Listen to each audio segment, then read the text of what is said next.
Hello students, today we will start with a new chapter of physical chemistry, that is chemical kinetics. This chapter is very important and very scoring too for both the ISC and your competitive exams like JEE and NEET. So you can expect minimum 5 marks to 8 marks questions from this chapter. As this chapter is numerical based chapter, so this one is very scoring. So you need to go through this chapter very minutely. Okay, you have to practice more and more numericals, and you have to go through the details of this chapter because both the short questions as well as long questions are there for your ISC exam. Okay, so let's start with this chapter. So first we need to know what is this chapter about. See, this name chemical kinetics, it means the we can say that this chemical kinetics, it deals with the speed of reactions. Okay, so chemical kinetics, this term deals with the study of the speeds of the reactions, or we can say the rates of the chemical reactions. Also the factors that affect the rate of reaction and the mechanism by which these reactions or any chemical reaction they proceed. Okay, so chemical kinetics basically deals with the rate of the chemical reactions, factors affecting the rate of chemical reactions, and the mechanism by which the reactions proceed. Okay, so this is about the chemical reaction. Now there are various types of reaction, and as this chapter is about the rate of reaction, so we can classify the reactions on the basis of their rates. So based upon the rates, the different chemical reactions can be classified into three main types. First one is the fast reaction, that means very fast reaction which occurs within seconds. Next one is very slow reaction which takes long time to complete. Okay, and the third one is the moderate one. Okay, in that case we can easily determine the rate of reaction. So the different classification of the reactions are very fast reactions, very slow reactions, and reactions with moderate speeds. So in case of the very fast reactions, as I said, that these reactions they get completed within seconds. That means it take place instantly. Okay, so we can take the examples of the precipitation reactions. For example, when we add barium chloride to any sulfate substance like sulfuric acid or sodium sulfate or whatever substances having sulfate radical, in that case we find that there is a instant precipitation of barium sulfate. Okay, again when we add silver nitrate to any chloride solution, in that case instantly there is the precipitation of silver chloride. So these are the examples of the very fast reactions. So generally these fast reactions, that means very fast reactions, they take place in case of the ionic reactions.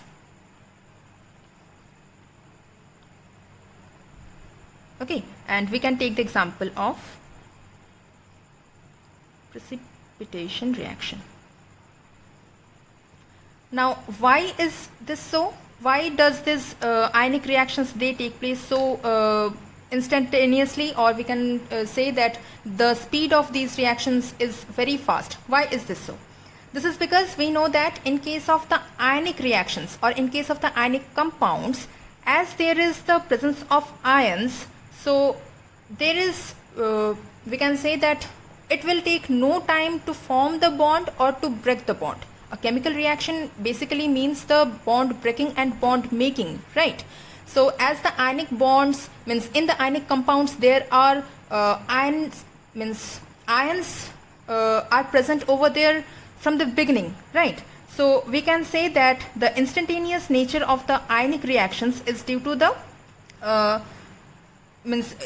fact that these do not involve any breaking of the bonds, as the ions are already present in the aqueous solution. Okay, so in case of the ionic reactions, the very fast reactions occur, and in this case we cannot determine the rate of reaction because we won't get sufficient time to determine the rate of reaction.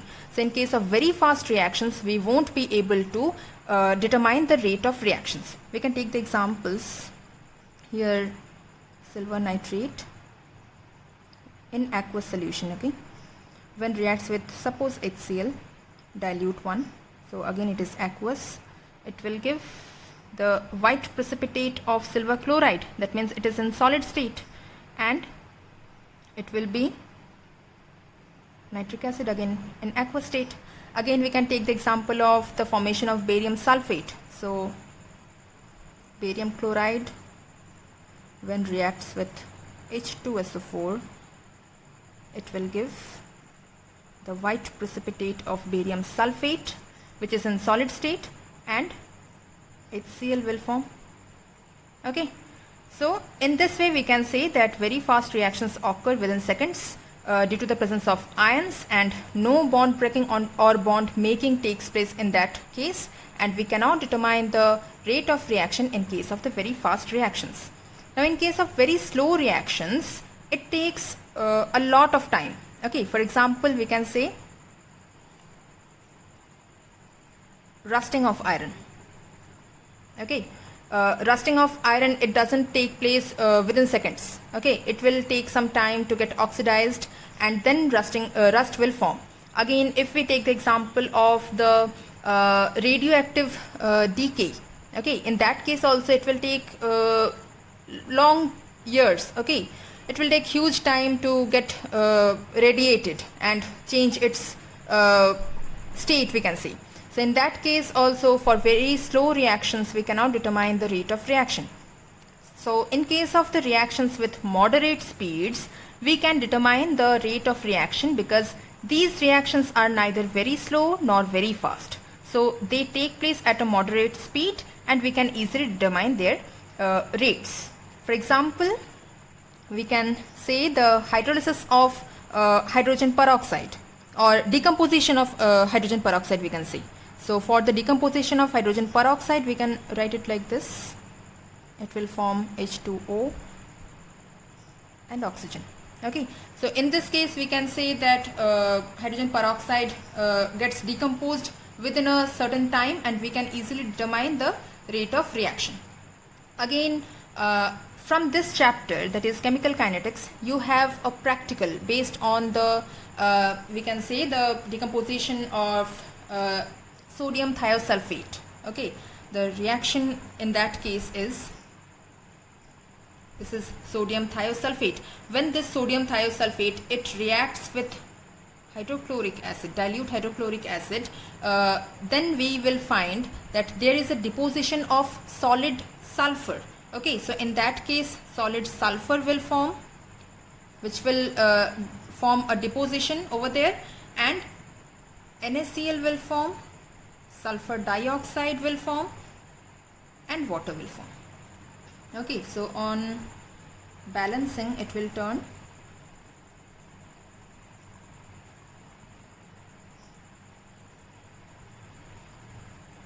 now it is balanced.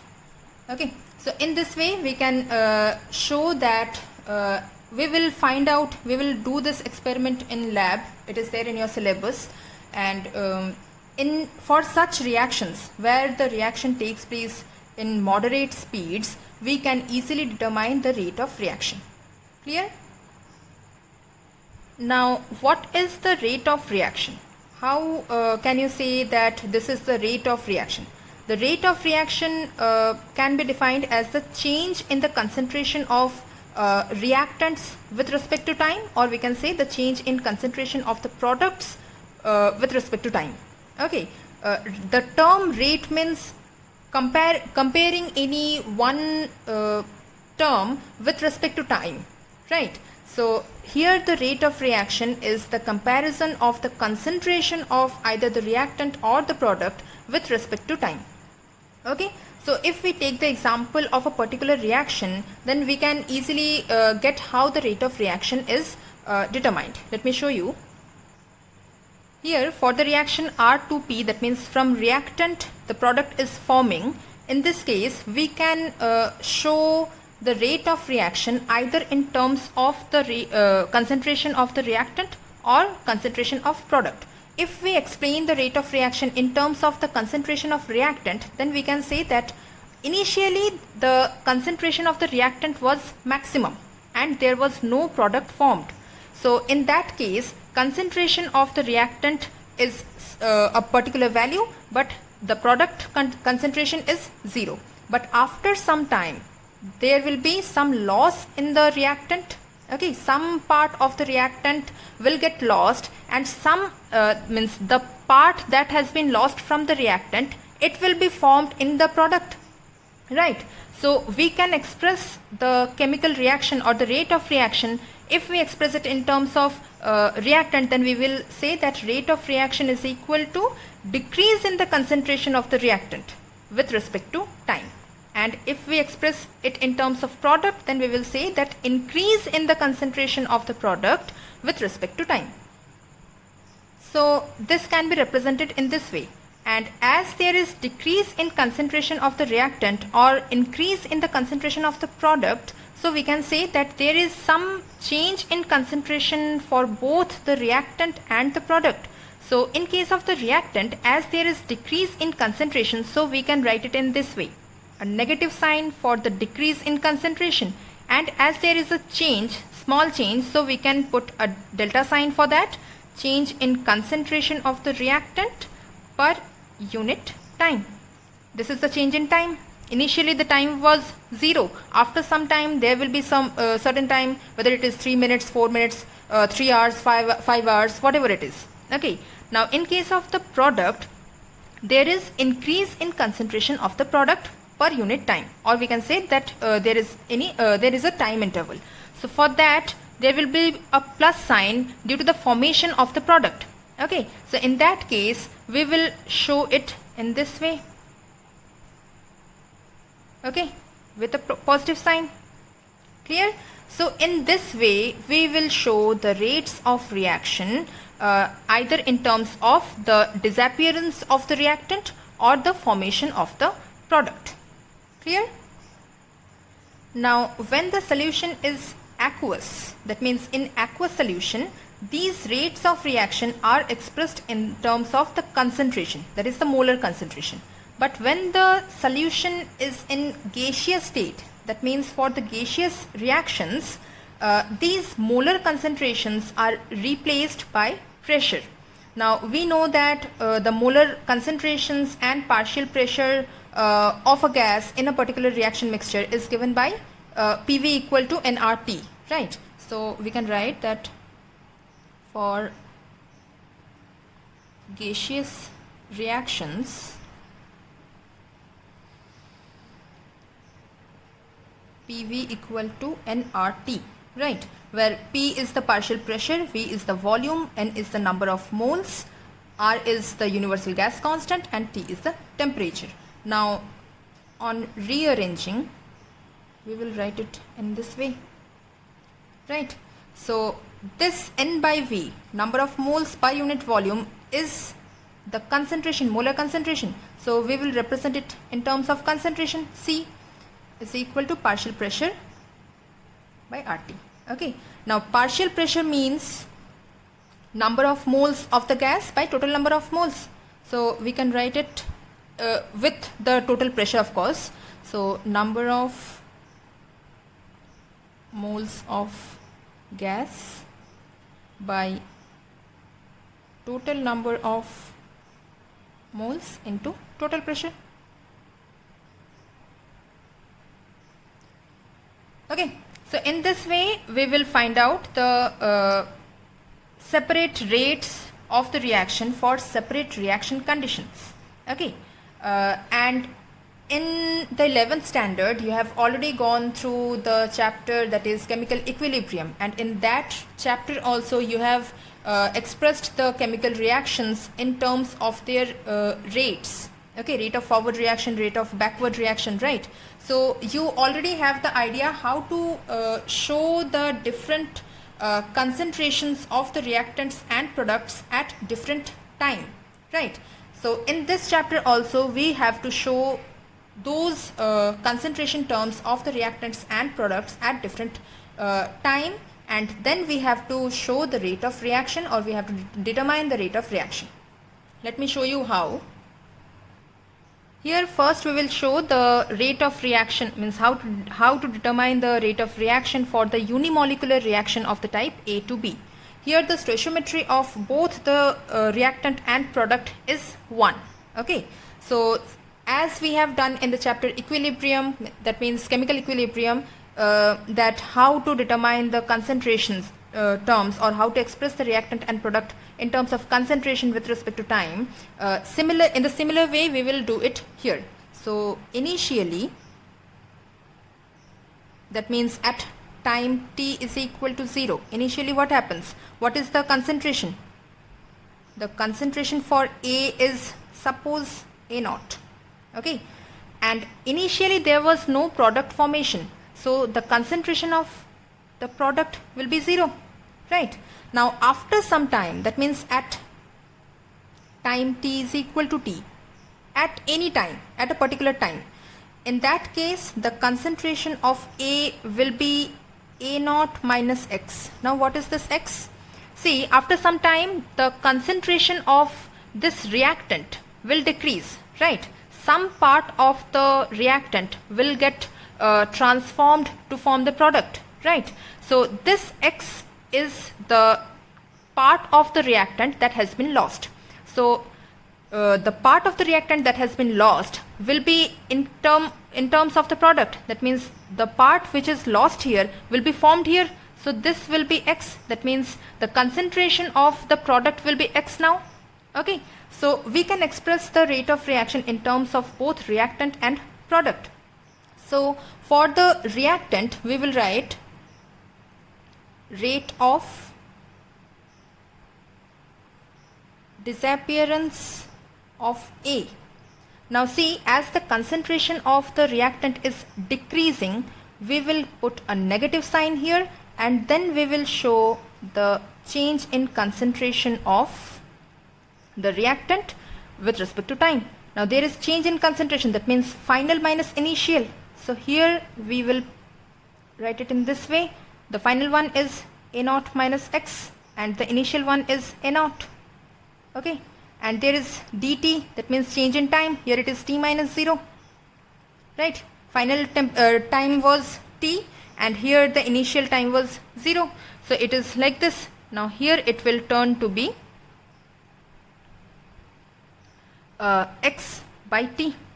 Okay, now if we express the concentration term in terms of the product, then how to write? It will be rate of formation of B. In that case it is positive because it is formed. Okay, so we will write it in this way. That means x minus 0 by t minus 0. Again it is x by t. Okay, so for a particular chemical reaction, the rate of reaction is always the same. So we can express it in terms of either the reactant or the product. See, both are same here. It is x by t. This one is also x by t. Okay, so what will we write in terms of the rate of reaction? I will write it here. Rate of reaction is equal to, both are the same. That means rate of disappearance of A is equal to rate of formation of B. Okay, is equal to the same, that is x by t. So this shows that for a particular chemical reaction, the rate of reaction is always the same. So we can express it either in terms of the disappearance of the reactant or in terms of the formation of the product. Okay, and in this way we will show all the type of reactions and we will determine the rate of reaction for a particular reaction. Okay, now here in this example I have shown that the reaction is unimolecular. That means the stoichiometry for both the reactant and product is 1. Now if there is a different stoichiometry of the reactant and product, then how to solve that? Let me show you.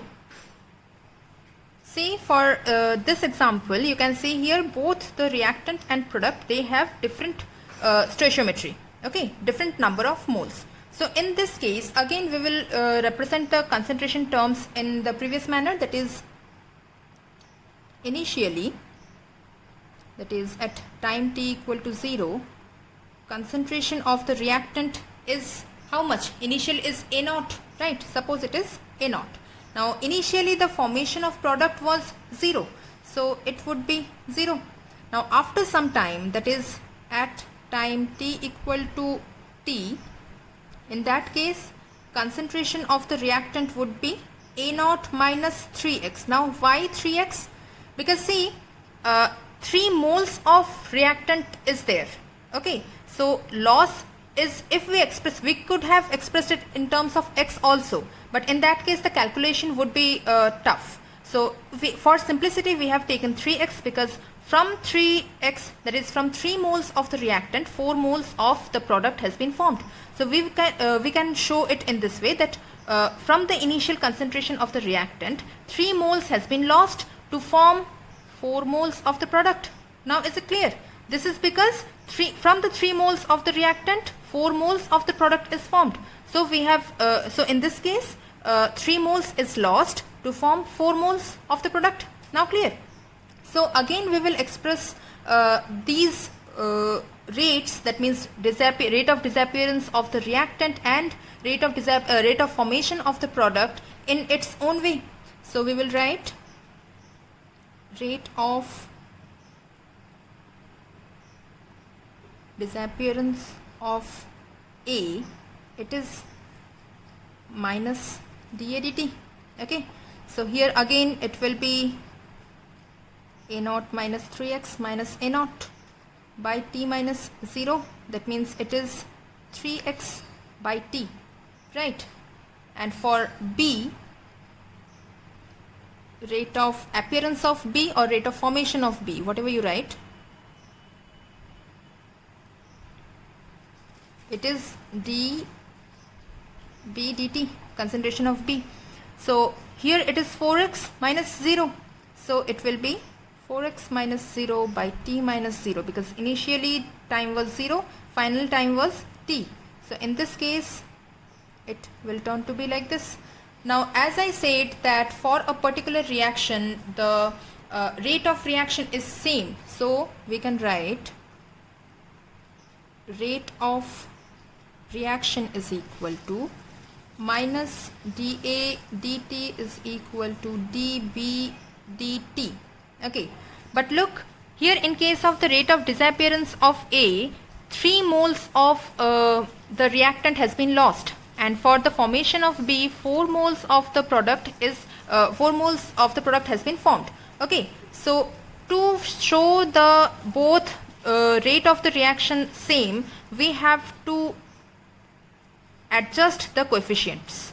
Okay, here you can see extra 3 is here and extra 4 is here, so we will adjust the coefficients. Now we can write that if it is 1/3 of the rate of disappearance of A, then it will turn to be x by t, and if it is 1/4 of the rate of formation of B, then it would again turn to x by t. Now the rate of reaction is same for both the reactant and product, that means rate of disappearance of the reactant and rate of appearance of the product. Is it clear? So in this way we will show the different rates of reaction for different reactions. Clear? So this is how we will show the rates of reactions in terms of the rate of disappearance of the reactant and rate of formation of the product, and then we will show the rate of reaction. In the next class we will discuss the various types of the rates of reaction, the measurement of the rate of reaction, and the factors that affect the rate of reaction. Okay, so that's all for today.